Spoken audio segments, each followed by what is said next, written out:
తెలంగాణ ముఖ్యమంత్రి కేసీఆర్ ఏ పని చేసినా పక్కా ప్రణాళికతో చేస్తారన్నది విశ్లేషకుల అభిప్రాయం. ఆయనకు మొండి పట్టుదల కూడా ఎక్కువే అంటారు. తాను తలపెట్టిన పనిలో ఏ చిన్న లోపం కనిపించినా దాన్ని ఆపేస్తారని కూడా చెబుతుంటారు.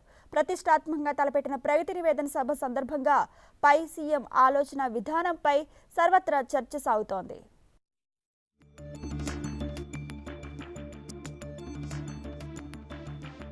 ఎన్నికలు ఎప్పుడొచ్చినా సిద్ధమే అంటూ సీఎం కేసీఆర్ ప్రకటించడంతో రాష్ట్రంలో రాజకీయంగా అలజడి రేగింది.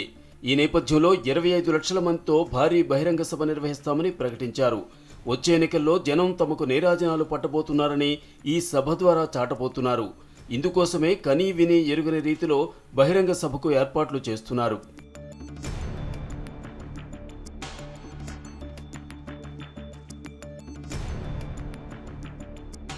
రంగారెడ్డి జిల్లా కొంగరకలాంలోని 1600 ఎకరాల్లో నిర్వహించబోతున్న సభకు భారీ స్థాయిలో జనాన్ని సమీకరించేందుకు పార్టీ శ్రేణులు రంగంలోకి దిగాయి.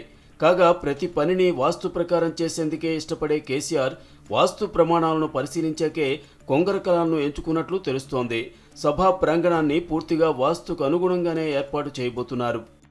కొంగరకలాన్ అనేటువంటి ప్రాంతంలో ఈ సభ పెట్టడం జరిగింది. నా ఉద్దేశం ప్రకారం ఏంటి అంటే, ఏ రాజకీయ సభ పెట్టాలన్నా కూడా అక్కడ ఉండేటువంటి సభా ప్రాంగణాన్ని చూసుకుంటూ ఉంటారు. ఇలా ఇక్కడ మనం నైరుతి వెంపున సభ పెట్టాలా, లేకపోతే ఈశాన్య వెంపున ఎంత ఖాళీ వదలాలి, తూర్పు ఎంత జనం పట్టే విధంగా ఖాళీ వదలాలి, ఇవన్నీ కూడా ఏ రాజకీయ సభ పెట్టినా ప్రతి రాజకీయ నాయకులు చూస్తూ ఉండేటువంటివే.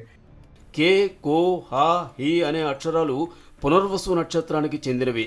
అందుకే సీఎం కొంగరకలాన్ గ్రామాన్ని ఎంచుకుని ఉంటారన్న అభిప్రాయాన్ని వ్యక్తం చేస్తున్నారు వాస్తు నిపుణులు.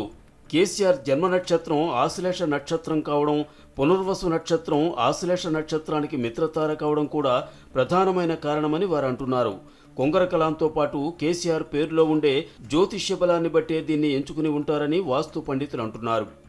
కానీ ఇక్కడ ఎందుకు అంత ప్రాధాన్యత వచ్చింది అంటే, ఈ కొంగరకలాన్ కేకో హాహి అన్న అక్షరాలు పునర్వసు నక్షత్రానికి చెందినటువంటివి.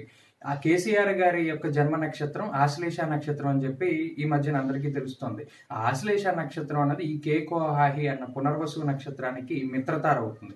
కాబట్టి ఆ కొంగరకలాన్ అన్న ప్రాంతంలో సభ పెట్టడానికే వాస్తు పూర్తిగా ఆ ప్లేస్ లో పెడితేనే సక్సెస్ అవుతుంది అని ముందరే వాళ్ళు నిర్ణయించి పెట్టుకున్నటువంటి సభయే అనుకుంటున్నాను. కానీ ఆ సభకి వేరేగా వాస్తుందని నేను అనుకోవట్లేదు. మరోవైపు సెప్టెంబర్ 2 కూడా కీలకమైన తేదీనే అంటున్నారు వాస్తు జ్యోతిష్య పండితులు. ఈ తేదీన కృతికా నక్షత్రం సాయంత్రం 6:30 గంటల వరకు ఉంటుంది. ఇది కూడా కేసీఆర్ క్షేమతారవడం వల్లే ఈ రోజును ఎంచుకుని ఉండొచ్చు అంటున్నారు. కేసీఆర్ జన్మ నక్షత్రానికి తగ్గట్టుగా స్థల తేదీలు కుదరడం వల్లే ఈ రోజును ఎంపిక చేసినట్టుగా తెలుస్తోంది. వాస్తు జ్యోతిష్యానికి అనుగుణంగా అడుగులేస్తున్న సీఎం కేసీఆర్కు అవి ఏ మేరకు అనుకూలిస్తాయో వేచి చూడాల్సిందే.